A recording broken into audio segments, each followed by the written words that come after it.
बच्चों, in this video we are discussing focus and focal length of a spherical mirror. तो focus कैसे define होता है बच्चों? When incident rays are parallel to the principal axis and are paraxial, या मैं लिख सकता हूं ये paraxial incident rays are parallel to the principal axis, then the point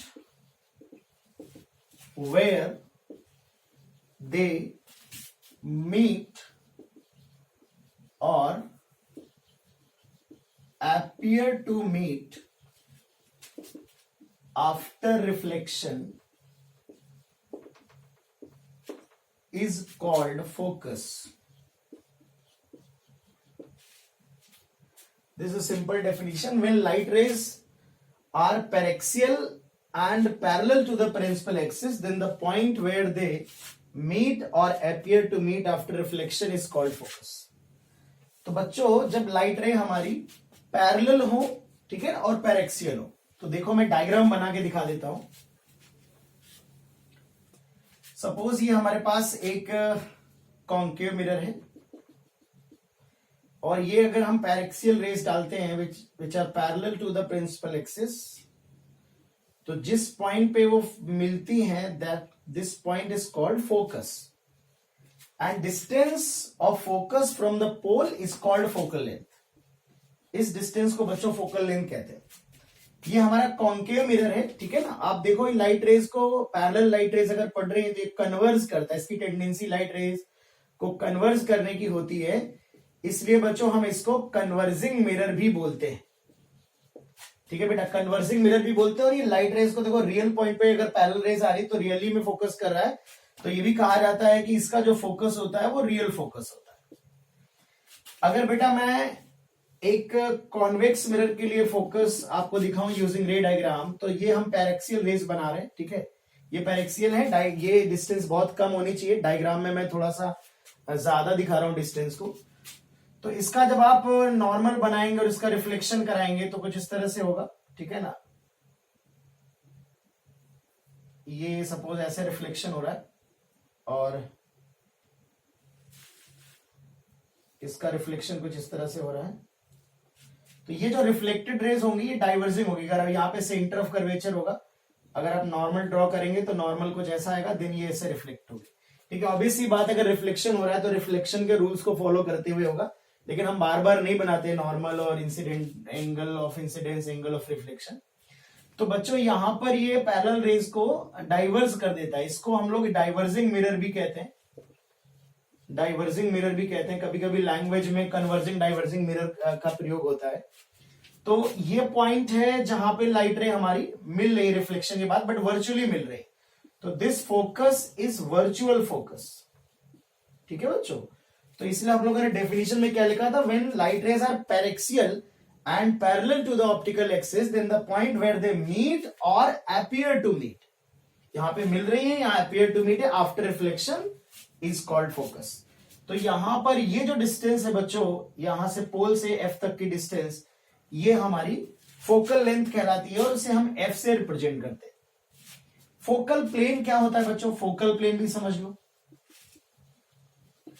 focus से पास होने वाला plane which is perpendicular to this principal axis, ये प्लेन, ठीक है ना. ये अगर फोकस है तो ये मेरी जो हथेली का प्लेन होगा, this plane which is perpendicular to the principal axis and passing through the focus is called focal plane. ठीक है ना.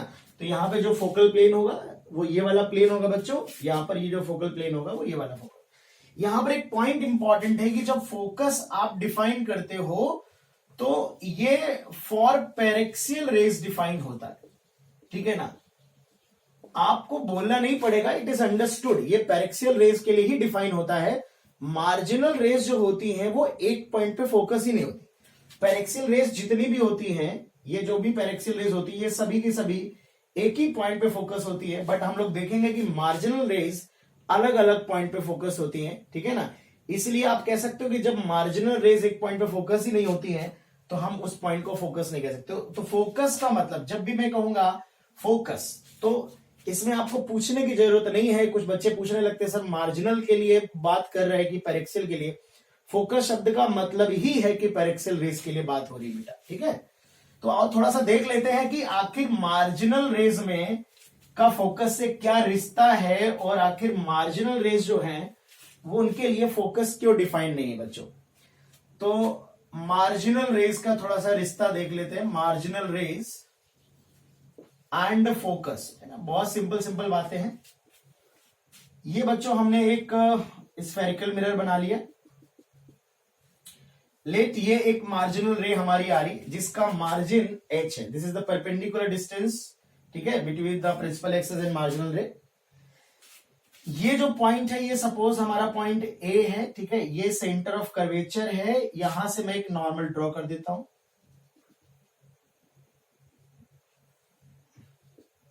This is angle of incidence at this point, suppose this is theta, तो reflection भी उसी rule के according होगा। This angle will also be theta. This point is F, ठीक है। लेट दिस पॉइंट, ध्यान दीजिए फोकस नहीं बोल रहा हूं मैं इसको, सिंपल मैंने एफ से डिनोट किया है। अगर मैं मान लू कि मार्जिनल रे जिस पॉइंट पे, अगर एक रे और मैं डालूंगा एच मार्जिन वाली, तो इसी पॉइंट पे कट करेगी। तो ये जो पी एफ है, अगर मार्जिनल रे के लिए फोकस डिफाइन कर दूं तो इसी को फोकल लेंथ बोलेंगे, पर होता नहीं। क्यों नहीं होता अभी हम लोग देखेंगे, इस डिस्टेंस को कैलकुलेट करेंगे। हमारा टारगेट है इस डिस्टेंस को कैलकुलेट करना। अगर आप देखें बच्चों तो हम इस पॉइंट से अगर मैं एक परपेंडिकुलर ड्रॉप कर दूं, दिस पॉइंट इज एम, ये पॉइंट सी है, ठीक है। अब आप देखिए थोड़ा सा, ये वाली जो लाइट रे है, ये वाली जो लाइट रे है और ये जो प्रिंसिपल एक्सिस है, दोनों पैरेलल है। तो ये एंगल बच्चों सेम हो जाएगा, ठीक है ना। अल्टरनेट एंगल है, दोनों सेम हो जाएंगे। अब ये दोनों एंगल सेम है, ये आई इक्वल टू आर था और ये अल्टरनेट एंगल हो गया। तो ये वाला ट्राइंगल जो है वो आइसोसेलेस ट्राइंगल है। ये दोनों साइड इक्वल होंगी, ठीक है ना। तो ये दोनों साइड अगर इक्वल होंगी तो अगर मैं इससे परपेंडिकुलर ड्रॉप कर दूं, let this point is an, ठीक है, दिस पॉइंट इज एन, तो मैं कह सकता हूं कि सबसे पहले तो सीपी और CA, CP is equal to C A is equal to R. ये बच्चों तुम्हारी रेडियस, सर्कल की रेडियस है, रेडियस ऑफ कर्वेचर है, स्फीयर की रेडियस है। और ये एक आइसोसेलेस ट्राइंगल पे अगर हमने बाइसेक्ट परपेंडिकुलर ड्रॉप किया है तो आइसोसेलेस ट्राइंगल में बेस को बाइसेक्ट करता है।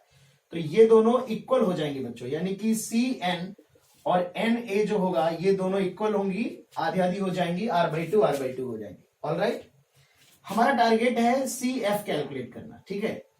तो अगर मैं सॉरी पी एफ कैलकुलेट करना, अगर मैं सी एफ कैलकुलेट कर लूं तो सबसे पहले इस ट्राइंगल को आप ध्यान से देखिए। तो इस ट्राइंगल को अगर आप देख रहे हैं तो इस ट्राइंगल में आप cos थीटा अगर अप्लाई कर दे तो cos थीटा हो जाएगा C N divide by C F. This implies C F is equal to C N, it is R by two upon cos theta, ठीक है। This is first equation suppose. But हमको P F चाहिए, तो P F को बच्चों हम लोग लिख सकते हैं the whole distance CP minus C F. तो CP is your R radius and C F is R upon two cos theta. तो बच्चों जो पी एफ आ रहा है it is R one minus one upon two cos theta. cos theta की अगर बच्चों वैल्यू देख ली जाए, ये डिस्टेंस अगर h है हाइट, तो ये जो वर्टिकल मैंने परपेंडिकुलर ड्रॉप किया ये हाइट भी h होगी। और triangle, in triangle C A M आप देख सकते हैं जो साइन थीटा की वैल्यू होगी, ये परपेंडिकुलर अपॉन ये हाइपोटेनस है तो h अपॉन आर होगी। तो cos थीटा की value under root one minus sine square theta, one minus sine square theta की वैल्यू ये पुट कर दी। ये cos थीटा की वैल्यू है जो आप इसमें पुट कर सकते हो। अब बच्चों अगर मैं इसकी एनालिसिस करूं तो तुम देखो h जैसे जैसे h बढ़ेगा, h अगर मैं बढ़ाऊंगा तो ये चीज बढ़ेगी, cos थीटा कम होता जाएगा, cos थीटा की वैल्यू घटती चली जाएगी, ठीक है। h बढ़ेगा, cos थीटा की वैल्यू कम होती जाएगी। और cos थीटा अगर कम होता जा रहा है तो ये चीज बढ़ रही होगी, फोकल लेंथ अगर ये चीज बढ़ रही है तो ओवरऑल जो पीएफ की वैल्यू होगी वो कम होती चली जाएगी। इसका ये मतलब हुआ कि जो मार्जिनल रेज का जितना ज्यादा मार्जिन होगा उनकी जो फोकल डिस्टेंस होगी, जो पोल से जितनी दूर वो फोकस हो रही है वो बच्चों कम होती चली जाएगी। तो मैं यहां पर डायग्राम कुछ बना के दिखा देता हूं कि मैं क्या कह रहा हूं। अगर मैं यहां पर कुछ मार्जिनल रेज को दिखाऊं तो मार्जिन जितना ज्यादा होगा उनकी डिस्टेंस इस पॉइंट पे फोकस हो रही है। सपोज अगर मैं थोड़ा मार्जिन कम करूंगा तो यहां पे फोकस होंगी, डिस्टेंस थोड़ी सी बढ़ जाएगी, और मार्जिन कम करूंगा तो डिस्टेंस और इंक्रीज कर जाएगी। मतलब जो मार्जिनल रेज है वो अलग अलग पॉइंट पे फोकस हो रही है, कि सारी की सारी मार्जिनल रेज एक पॉइंट पे फोकस ही नहीं हो रही बच्चों।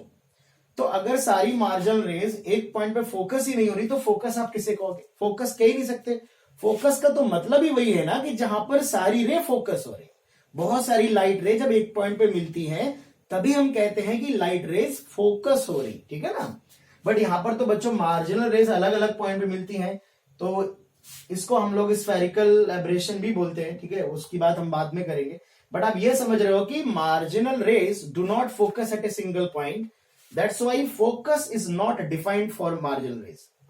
अब अगर मैं कहूं कि यार पैरेक्सियल रेज में ऐसा क्या हो जाता है, तो आप देखो यार, आप जानते हो कि पैरेक्सियल रेज जो होती हैं, ठीक है बच्चों, उनके लिए थीटा की वैल्यू वेरी स्मॉल होती है, वेरी स्मॉल, 10 to 0।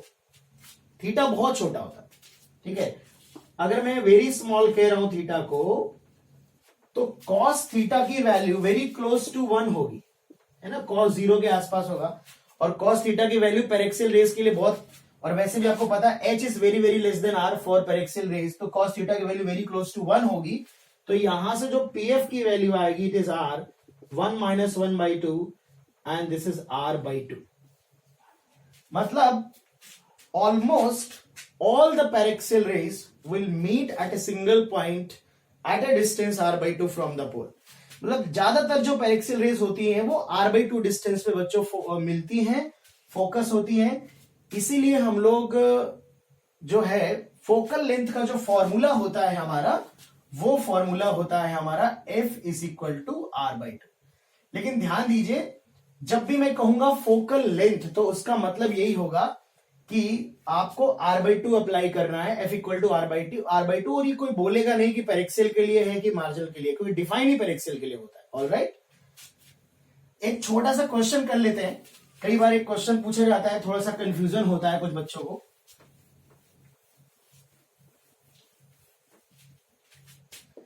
जैसे बच्चों में एक सिंपल सा क्वेश्चन अगर पूछूं,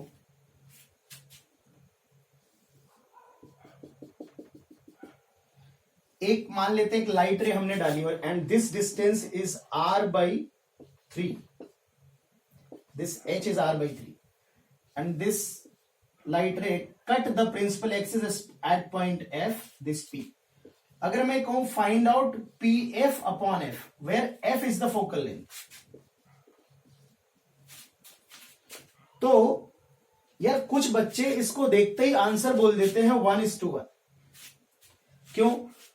उन्हें ऐसा लगता है कि हमें बेवकूफ बनाया गया है, ये लाइट रे पैरेलल है और ये फोकस पे ही मिलेगी, तो this distance is also focal length. तो ऊपर भी फोकल लेंथ है, नीचे भी फोकल लेंथ है, 1:1 आएगा। लेकिन आप समझ रहे हो कि यार ये डिस्टेंस गिवन है, ये गिवन है डिस्टेंस जो कि r/3 है, तो आप समझ रहे हो कि ऊपर वाली जो चीज है, this is your not your focal length, ठीक है ना, this is not your focal length. ये बच्चों फोकल लेंथ नहीं है, ये मार्जिनल रे के लिए उसकी डिस्टेंस है जिस पॉइंट पे वो कट कर रहे। तो इसके लिए आप pf कैलकुलेट कर सकते हैं। सबसे पहले r 1 - 1/2 cos theta, cos theta की वैल्यू सिंपल आप कैलकुलेट कर सकते हैं, 1 - h²/r², 1 - h²/r² होगा, it is 1/9, so it is 2√2/3। अगर मैं pf कैलकुलेट करूंगा यहां पे तो r 1 - 1/2√2/3 ये आ जाएगी डिस्टेंस, एंड फोकल लेंथ जो आएगा बच्चों वो r/2 आएगा। तो आप इसका जो है रेशियो कैलकुलेट कर सकते हैं, ठीक है ना। तो हमेशा याद रखना है यार, जब भी ये डिस्टेंस दी जाए तो बिल्कुल कंफ्यूज होने की जरूरत नहीं। आप समझ जाना कि यार ये जो डिस्टेंस दी गई है, ये वाली distance, it is not your focal length. ये सिंपल आप इस फॉर्मूले से अप्लाई करोगे। वैसे तो मार्जिनल रेज हमारे कोर्स में नहीं है, लेकिन ये इकलौता ऐसा फॉर्मूला है जिसपे क्वेश्चन जेई में बन सकता है, एक छोटा सा क्वेश्चन मेंस वगैरह में, ठीक है ना। बाकी आगे हम बहुत सारे कॉन्सेप्ट और भी पढ़ेंगे। तो ये यार मार्जिनल रेट के बारे में आपको थोड़ा सा पता होना चाहिए।